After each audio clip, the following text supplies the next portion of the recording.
Қазақстан Республикасының президенті Қасым-Жомарт Кемелұлы Тоқаев сыбайлас жемқорлыққа қарсы күрес мәселелері жөніндегі кеңесте сыбайлас жемқорлыққа қарсы күрес еліміздің стратегиялық дамуындағы негізгі басымдықтардың бірі деген қағида айтқан болатын. Сыбайлас жемқорлықтың алдын алу және онымен күрес әдістерін жаңғырту бағытында науқанды шараларды азаматтық қоғаммен бірлесе жүзеге асыру жоспарлау құрылғандығын және жүйелі ұсымдарды қарастыруға әкімдік өз көрістері аясында дайын екендігін хабарлайды.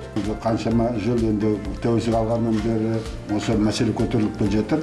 Бірақ бұндай осының соңғы осы жылы осыған мемлекет орындар назар аудара бастады. Нұр-Сұлтан қаласы барлық осы қалаларға, региондарға бәріне үлгі болуға тиіс деп ойлаймын. Барлық осы өтіп жатқан реформалардың экономика саласында болсын, саяси саласында болсын, басқа салаларда, әлеуметтік мәселелерде бәрінде осы үлгі көрсету керек Қастанай. Орта мерзімдегі 5 жылдыққа жаңа стратегия қабылдау керек, ұсыныстар түсіп жатыр. Жаңағы жемқорлықпен күрес мемлекеттік түрде ол күрделі жұмыс болу керек, маңызды жұмыс болу керек. Оған күнделікті көңіл аудару керек.